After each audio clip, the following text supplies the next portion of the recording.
It's been rolled twice. Twice, It's okay. been rolled twice. I kind of want to see how this 6'7" man fits in a Ranger.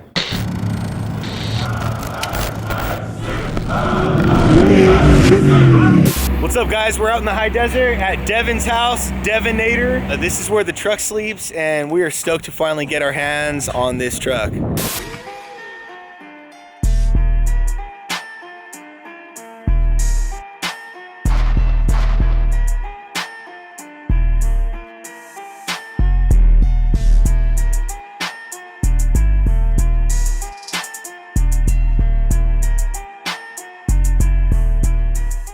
Tell us about this beast. All right, so this is a 95 Ranger, or what's left of it, and the whole intention behind it was to buy it for a couple $1,000, and after I buy it for a couple $1,000, we were gonna beat the crap out of it and try to sell it and make our money back.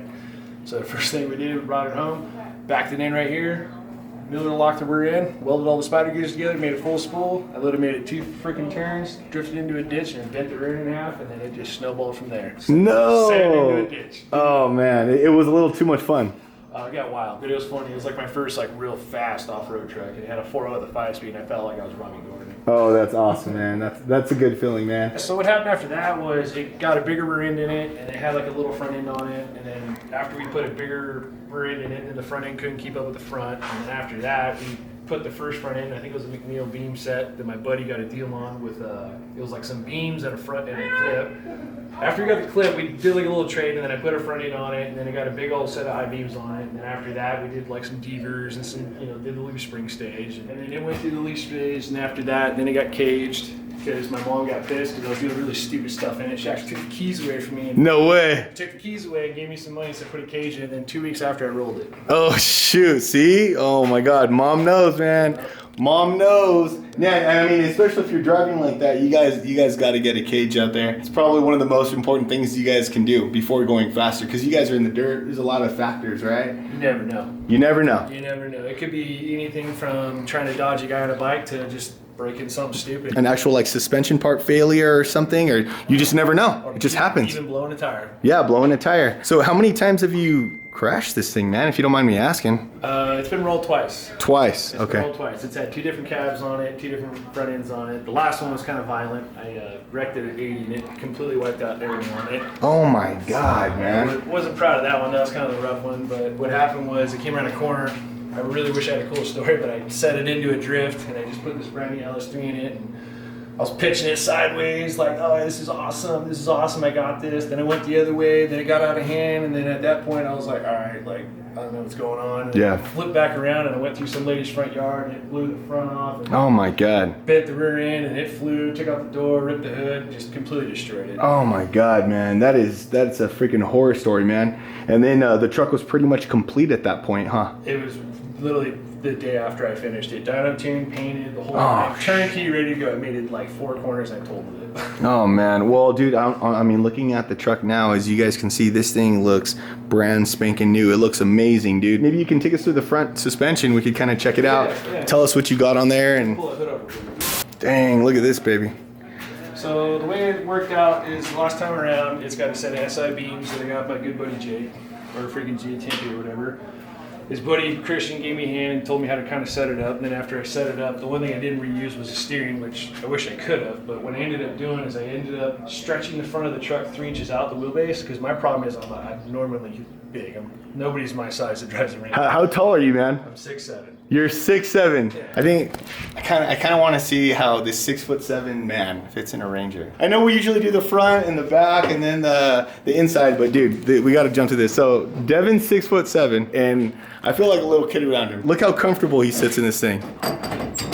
So how good do you feel in this thing, man? this thing feels like a straight race car to me. Yeah, To yeah. me it is, but what we ended up doing is I never thought I would, but I ended up cutting the floor out and lowering the seat 8 inches. Okay. And this is actually the top of the frame rail, and the seats are actually mounted lower than the top of the frame rail. And then the pedals are actually extended all the way against the firewall too, so I can sit almost like flat-footed. The seat is literally touching the back, like there's an X obviously with the cage, but it's literally pushed all the way back. You actually use the side windows to check for traffic. No way. So you're looking out these windows when you're checking for traffic. So when you sit That's up, crazy. And then I had to extend the steering column too to bring it out, and then The other thing is too is I drive a semi for a living, and I made the shifter like a semi. So oh, right on. It's literally just like a semi, so you don't have to reach for it, look for it. You know, Just right there. Oh, so you drive trucks for a living? I drive a semi for a living. I own liquid bulk. I know that's always a question everybody has out there. Like, what do they do? But no, that's cool, man. Then what I did too is both seats slide forward about 2 feet. Okay. Give or take or whatever. And the reason being is my wife is really small. She's like 5'4", and she drives it as well as my mom. My mom actually drives this thing. That is awesome, man. So mom coming down the street in the freaking trophy truck Ranger over here. Yeah, she's actually went and got groceries in it before, believe it or not. That is legit, man. So this is actually a grocery getter. Yeah, my whole thought behind it was to make it a turnkey, completely censored, friendly to everyone. So literally, the whole, like, you just get in it, turn the key, you got to manually shift it, it's got a full manual valve body, but literally it's just a super street, all-around friendly driver. Dude, this is like the dream truck, like growing up, man. This thing is so badass. Yeah, man. So yeah, man, take us through the front end. Who built this front kit? What beams? The front kit on it's an SI kit. It's actually the Ooh, same SI. Yeah. So it actually has SI beams on it and pivots and all that and radius arms. Nice, man. And then obviously I had to put my own little twist on it to make it work with what I'm trying to do with it. Okay. Like I said, I stretched it out because leg room is more important to me than trying to make it work right. Right on. No, I get it. You got to be comfortable, dude, behind the seat. If you're not comfortable, man, and you can't drive it right. So SI, man, SI is I don't think we've ever had an SI beam kit truck on the channel. So SI is amazing. Like, they're great, right? SI, I don't really know a whole lot about them. I bought it secondhand. I didn't get it built or anything. It Okay. was like a thing, but from what I understand, like if you look at Brittany Keith Smith, it's just phenomenal, like perfect geometry, like. It's just compared to the old front that was on it, it's like very minimal change in the caster. I mean, it's yeah. The kit is like flawless from what I've heard. I heard these kits like brand new are like way up there. Like 8-9 grand. Yeah, 8-9 grand. It's pretty pricey, but I mean, what you get is like amazing work, amazing geometry and strength in these things, and they don't look so bulky. You know what I mean? Like they're like low key. They look very simple for what you get, but they're right. all TIG welded. They're solid, but I like it because it's like a Ford factory style beam that's like completely revamped. It's got a BTF crossover hangers on it. Okay. And then I made all the tie rods on it and whatnot. And then after that, it's got Charlie Tire Steering Solutions trophy truck pump. It's got a freaking big old reservoir for it. It's got a ram assist on the crossover, and then it's got a cooler all for the power steering. This is like the a lot of the old school trophy trucks would run this type of cooler, right? This is a cooler I run in my truck too, man. Yeah, it's like a retro kind of thing. And the thing I like about it is you can smack it with rocks, and it's pretty buff. Pretty tough. Nice, man. Stuff. Cool. And then moving on to the Spindles. The Spindles are the one thing that I was kind of proud of. They're kind of old news now, but they're actually one-off Spindles that my buddy Eric made. Okay. And my whole goal with these Spindles and the rear end on it is to have all 4 corners are interchangeable. So all 4 corners have 2.5-inch snouts. All 4 corners have the same brakes, wheel bearings, like everything, pads, like literally you can pull the corner off the front, put it on the rear, minus the drive plate. So and what was your idea behind that? One set of spare parts goes anywhere. So literally, perfect. I can carry 1 wheel bearing, 1 set of brake pads, caliper, rotor, whatever. It will go in any one corner. Try to make it mechanically friendly as possible. Damn, dude, that is some really smart thinking, man. Dang, you're rocking the methods too, huh? Yeah, I got those methods from my buddy Next Gen. He hooked me up. He helped me out a lot on this one. Frickin' Kevin or whatever. He helped me out like so much trying to set this thing up. Nice, man. This is a good looking wheel too. Yeah. What wheel is this? Do you know? I think it's a 101 machine beat. It's actually one of the old. It's actually the old version. The new ones are actually like more of a square port. Okay. No, dude, this looks sick. I really like this. And then the camber? Yeah, all camber hubs, all camber. Nice. Stuff. It's all camber. Same with the rear end that's in it. And then the motor that's got in it. This is where I stole this idea. I got it from PRERUNNER Dan. Thanks, buddy. And PRERUNNER Dan actually gave me the idea. I went to his house when his truck was, went to Eric's house when his truck was getting built. Bought a brand new LS3, and I was like, dude, one day.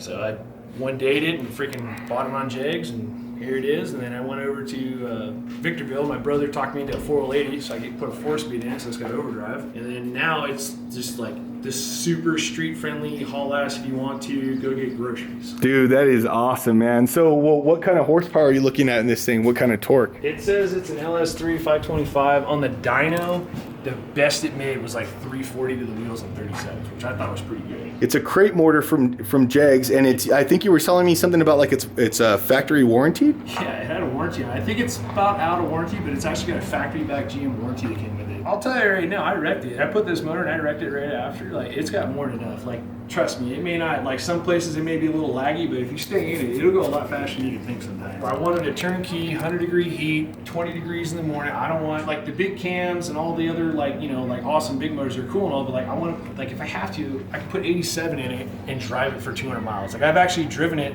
to Ridgecrest before with a Joe Holler and a motorcycle on it. No way. Yeah, with the AC on. Dude, that is freaking awesome. And this thing has AC? Yeah, it's got vintage AC in it. But yeah, this is the AC condenser. It's got a CBR cooler. And Okay. then I actually had to cut the frame. The frame's actually got a piece of like 10-inch pipe that's actually like filleted into the frame so I can get the AC pump in there.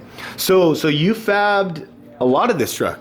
This truck is 100% built right here in my garage. That's freaking awesome, man. Literally, with the help of my good buddy, literally standing outside of Jake, like Blimp. He has me and him, my good buddy Steve, my buddy Eric Moore helped me out. I mean, the names go on and on. I've had a lot of hands are in this truck. Yeah, like a lot. That's sick. And then my whole thought behind the truck too, just kind of everyone kind of does it. Whatever. I try to make it like a bridge. So the way it works is one tube stops, another one takes off. But I try to make every tube intersect. So where this one goes, it goes all the way through into the cage, all the way through the back. And then same with like, it's got a mid plate. It's actually got a big old mid plate on this thing that bolts in between the motor and trans. Because the block's aluminum. Because this is a true LS3. You know, a lot of people have LQs, which they call LS, but it's actually a true LS. But it has a mid plate, and they told me on the aluminum block it could potentially pull the threads out. So I put the mid plate in it, which the guy Maximum, whatever, Chris, he hasn't told me how to put it in there and whatnot, but it actually ties into the A-frame that comes down right here. So no way. It's all tied in functionally to support each other.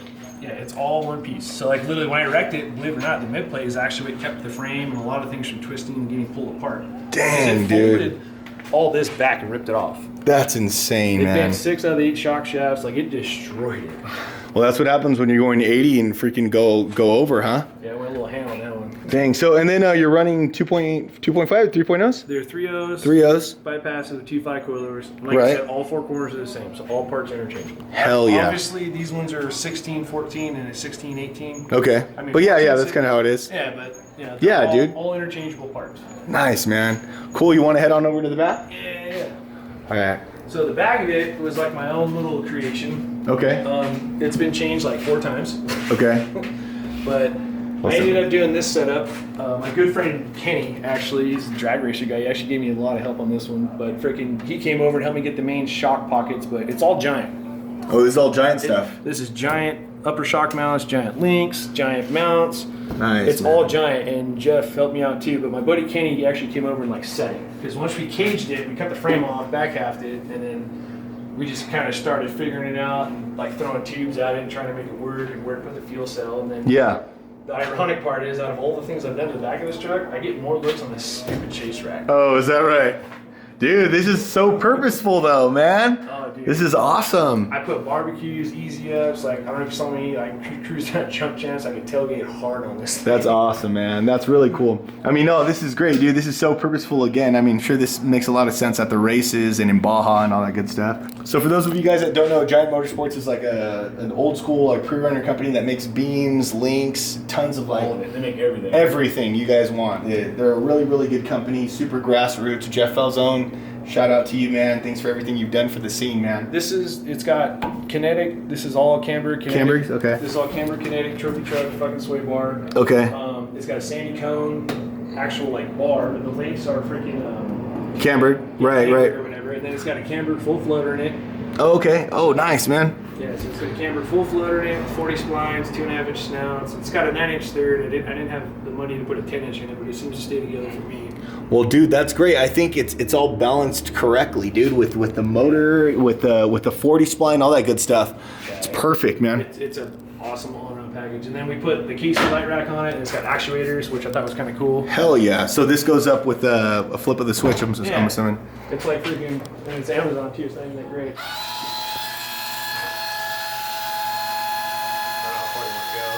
Oh, that's awesome. So then it goes back down. That is sick, dude. Yeah, because the whole that is so rad. The whole getting out and pulling pins and putting light rack up kind of sucks. Why not? Why not have the convenience, right? What travel numbers do you have for the back of this thing?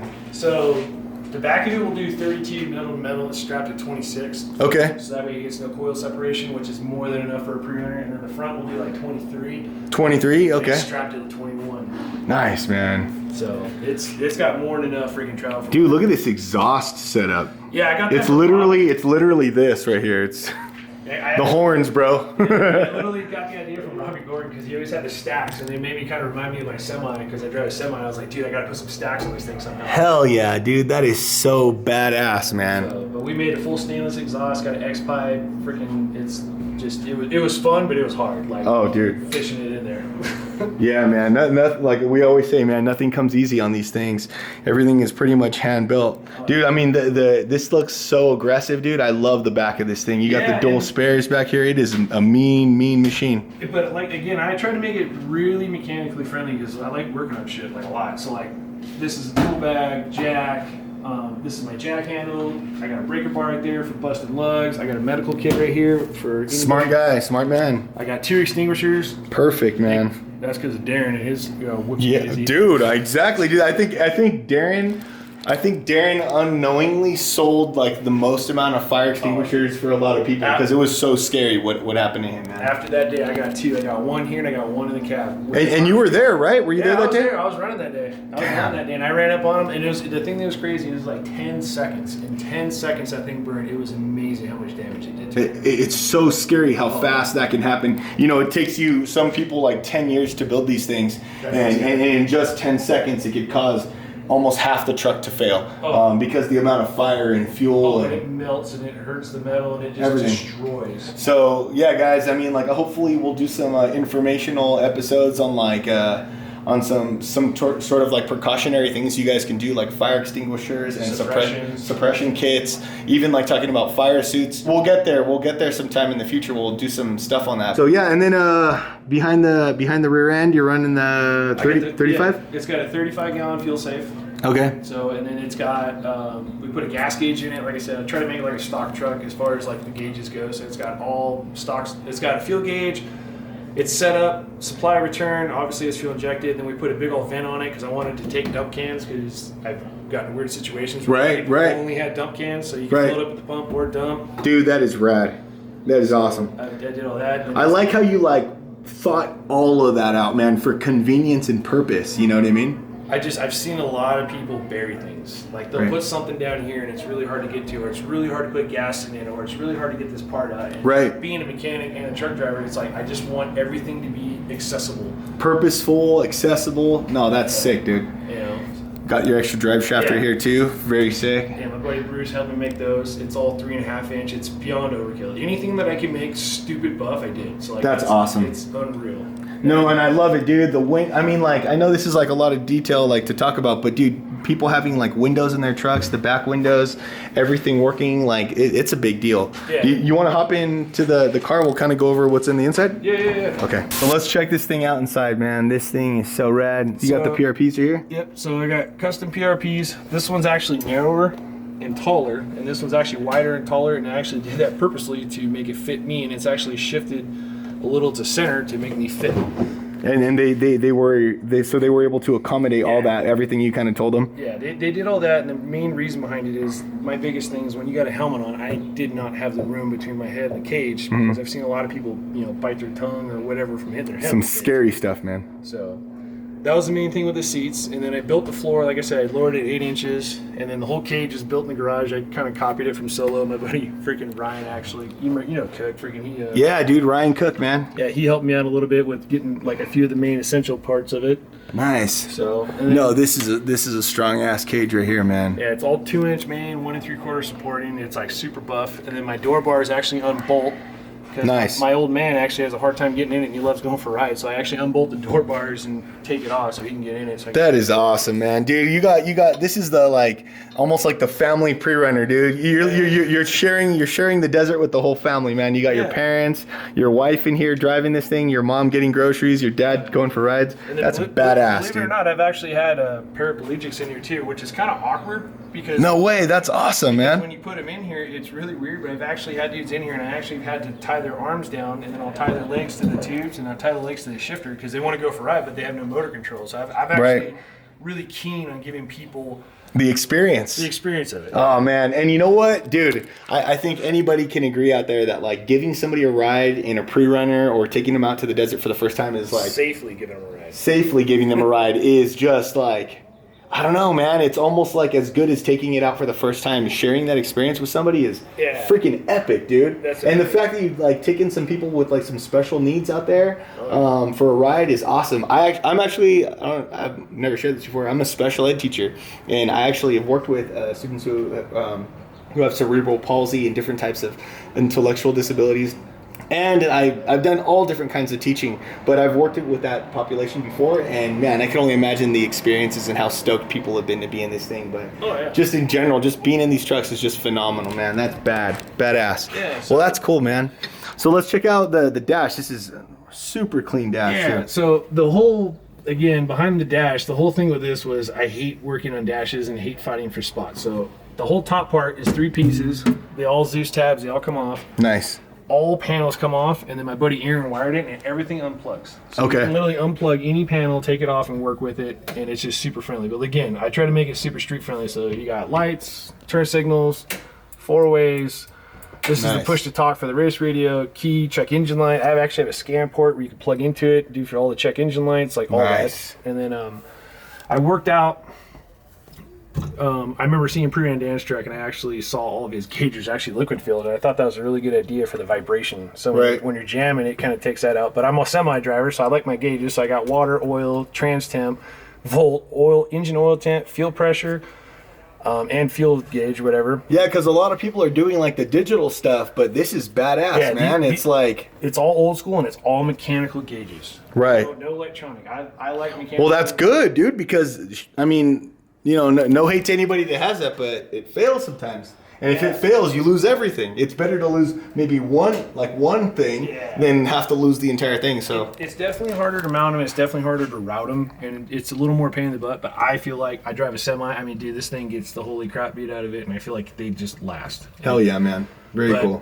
Moving on, this is it's got a vintage AC system in it. It's unbelievable how well it works. It's kind of AC, shocking. Man. God, what a dream.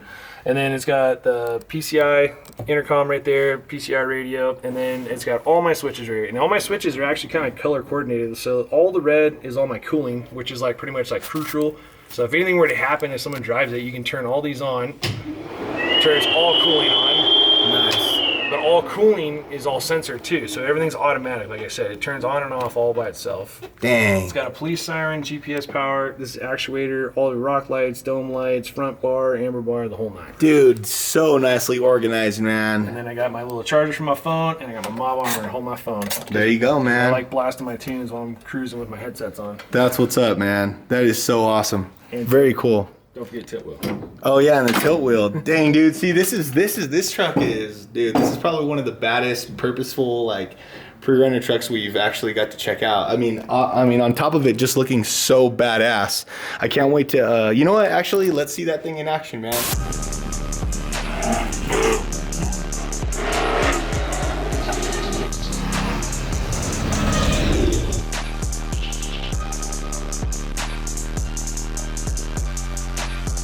All right, guys, so there you have it. Devon's truck over here. This thing it's been a pleasure to check this thing out. This thing set the bar for, I'm sure, a lot of you guys out there. Gave you guys a lot of good ideas. If you guys have any questions, I'm sure Devon, you guys can even DM him maybe. Is that cool? Slide in the DMs. Slide in the DMs, man. Devon can answer some of your questions and kind of let you guys know maybe some things he learned along the way. Thanks for checking out the channel. Don't be shy. Subscribe. Help us do what we do. Later, guys.